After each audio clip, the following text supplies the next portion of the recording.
place where people get stuck and sometimes never leave. And think of email marketing as like sandpaper that you can use to smooth down the funnel and get people rolling.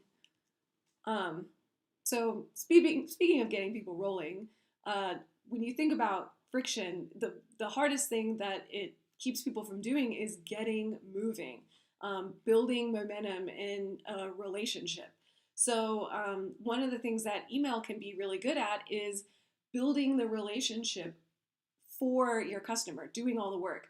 Because you got to think about it as early on in a relationship with your customer, it's a little one-sided. You really want to be in a relationship with them. You want them to think that you're the best ever, and they are ambivalent at best about you. So you have to do all the work. The onus is on you, and email marketing can help you with that. Um, so first, I want to show you an example of a loyalty program. Talk about relationships of a loyalty program that is about as high friction as it gets. These are number one, real world examples of companies that I have used in the past, and I had to go and search these out. They did not offer for me to join. I had to go find them. And this is what they look like on the website. Look at all of these form fields. Oh my God. We think about the mental load of somebody filling out all these form fields, particularly this one on the right. I would like to receive exclusive offers from select third parties. That is going to freak everybody out. Some people are like, what, third parties? This is a relationship between me and you. Why are you bringing them into this? So in addition to just the sheer number of form fields, these are companies that I've used in the past, and they should have this data about me. If they were organized with their data, they could have filled out about 90% of this without things getting weird. And at this point, we are way past expecting privacy as a customer. Really, customers get frustrated when they are working with companies again and again, and the companies don't even seem to remember them. It's like you're going to a party and you keep saying hi to the same person, and they like never remember who you are. That's what's happening here. So don't let that be you. Let your email do this heavy lifting for you. So I'm going to show you an example of a company that is killing it in this department. Booking.com. This is a real email that I got. So let me set the stage. I was going on a trip to Vietnam. I was looking at hotels, and Booking.com was one of about 1,000 hotel providers, and I just happened to book a couple of things on their site. There was no real rhyme or reason. They came up in search. They had a pretty friction-free experience on their website. Actually, the more I used them, they started to show my trip visually and say like, hey, you're missing places here and here, which was very impressive. But then after about a week of me booking just a couple rooms on their site, I get this email. I don't know if this is exciting to anyone else, but this blew me away. First of all, think about the mental load of the last one. It was about 500 separate form field choices that I had to make. At one point, I was getting up and getting my credit card. It was crazy. This one click. One click from my couch, half watching another show, and I am a rewards member. They make the perks really clear, and then they continued to send me emails to show me, hey, you're a rewards member, and here's what you've gotten for just clicking that one button. And it feels like I earned it a little bit, but really they did all the work. That has turned me into the biggest loyalist for them. I ended up downloading their app. Now when I book travel, I think about what's on there first, and I check out, even before picking a location sometimes, I look at what's on specifically Booking.com.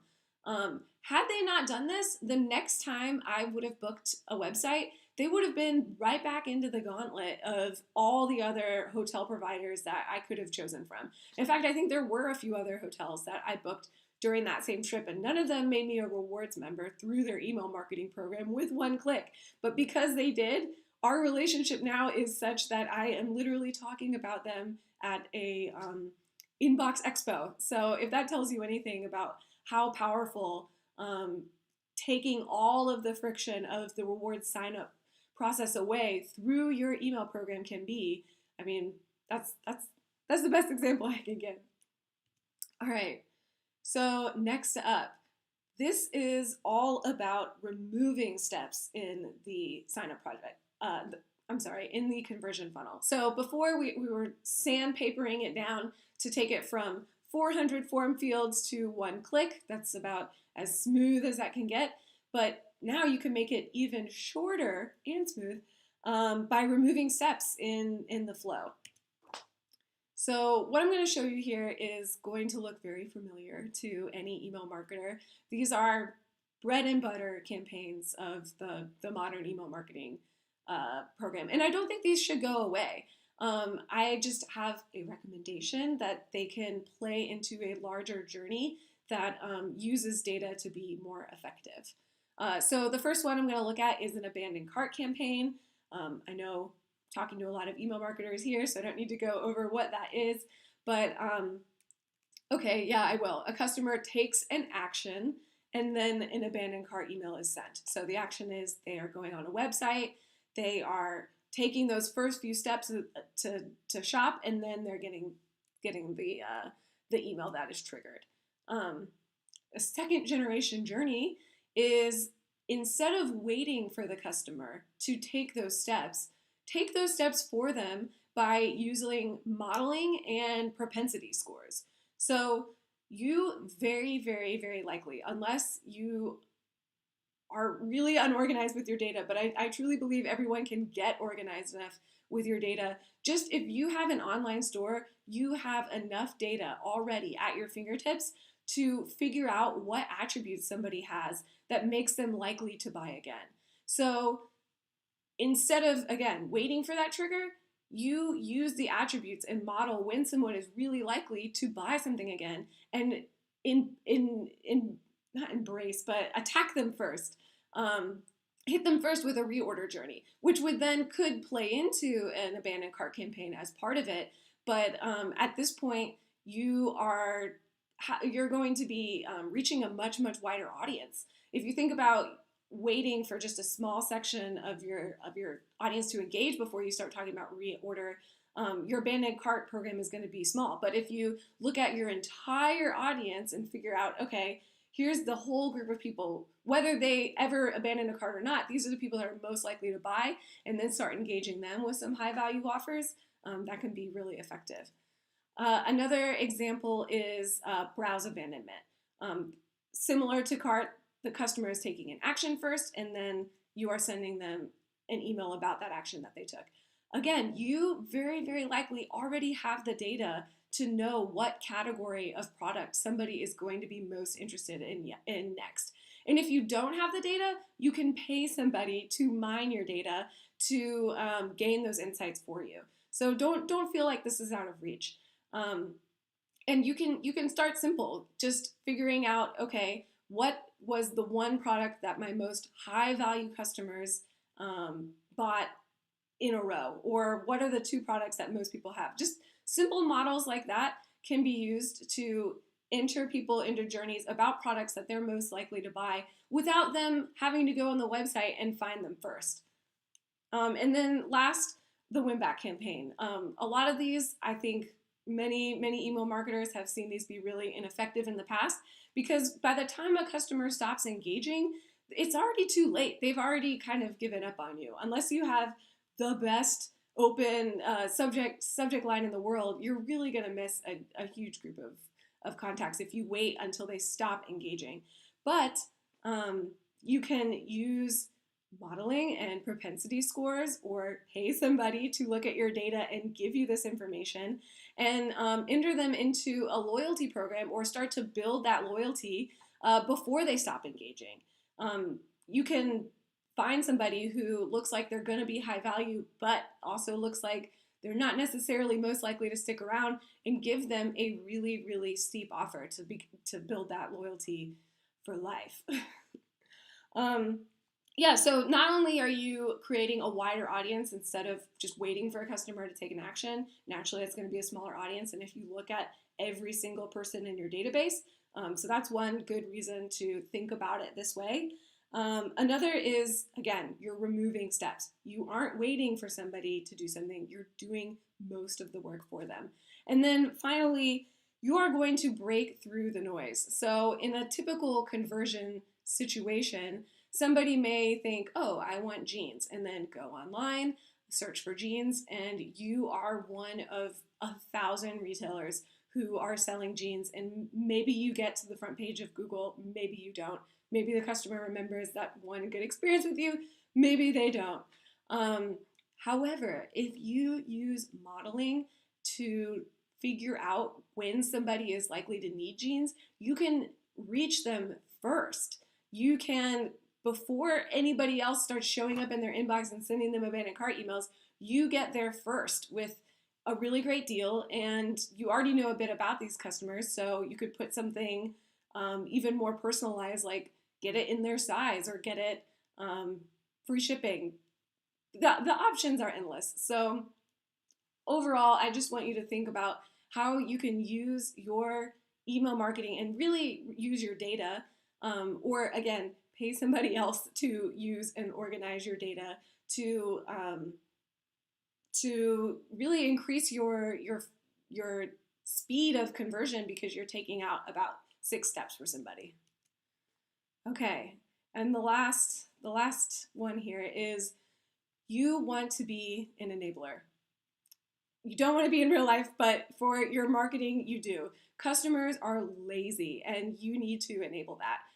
We've all seen with Amazon, everyone knows the experience of buying something online. It's not necessarily the cheapest on Amazon, but because it takes them about 5 seconds to order, they are going to buy it from Amazon. So instead of trying to fight uphill against the lazy customers that we all are now, you need to embrace it and really be that enabler for them. So this is talking about a different type of conversion, reviews. Here are some examples of reviews that could really be optimized. The way that these emails come in, so the user flow is, first of all, someone has to open an email. Then they have to decide, yeah, I do want to review these sheets. Click. And then once that website page finishes loading, hopefully successfully, they could have any number of form fields. They actually don't know. They're kind of going into the void when they say review these sheets. And if it's anything less than their expectations, if they're expecting a star rating and it's 3 form fields, maybe that's too much and you lose them. But you can bring these kind of experiences into the customer's inbox and really embrace those lazy bones. So here's an example of that. This is something that customers are doing right now. So this can be you. You can either have someone on staff who's good at HTML, use different techniques like hide show or connecting to the database to enable this for you. Or now more and more vendors are coming out with ways to do this. And I think even some ESPs, I know Rebel Mail has offered this as a solution and Salesforce has bought them. So I can see this becoming even more prevalent than it already is now. And this is definitely within the realm of possibility for anybody running an email marketing program. But yeah, what we're looking at here is an in-inbox experience. The customer knows they don't have to click, I want to review something and find out what the review looks like. It's all right there for them. It takes about 3 seconds and then you can submit your review there. Here's another example of this. I'm seeing it more and more. This should be you. And then finally, let's say you're not ready yet. Let's say your company isn't ready to invest in that kind of solution yet. You can get closer to that with just something like this. This requires no inbox innovation. It's just link tracking. The customer just clicks and then you can log that review based on whatever image and star they clicked here. So you can start to build the business case once you see the numbers of reviews go up with an email like this, and then you can transition once something like this becomes more effective and you can see moving the needle, then you can transition to something like this in the near future. Another experience that should absolutely be brought into the inbox is search. This is something your customers,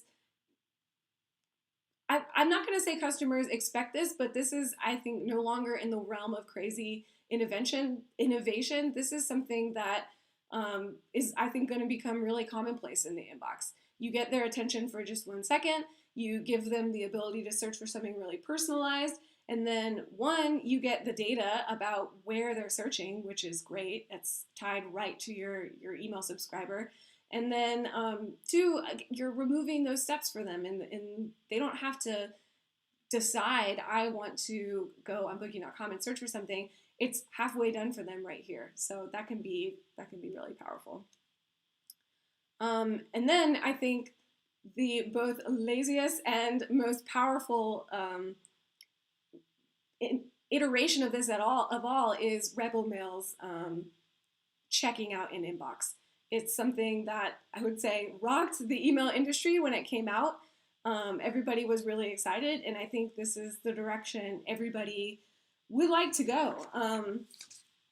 This is about as frictionless as it gets. And especially when you start to layer on the different techniques, that's when things get really cool. So for example, we were talking about modeling and knowing when somebody is ready to purchase jeans, and you already have, because they've been a customer in their past, you have their credit card, their shipping information, their size, you know what they're most likely to buy. You can create this entire email for them, and all they have to do is click one button and jeans will be on the way. That can be really, really powerful, and that can also be you. All right, so takeaways. What did we learn here? Really, it's don't estimate the force of friction. And what I mean by that is don't underestimate how powerful it can be when you remove it. Email marketing is all about economies of scale and little nudges and small things. When you're talking to audiences of 1 million or 10 million, can make a really huge impact on your revenue and conversions. So think about making these small tweaks and see what they can do for your email marketing program. All right.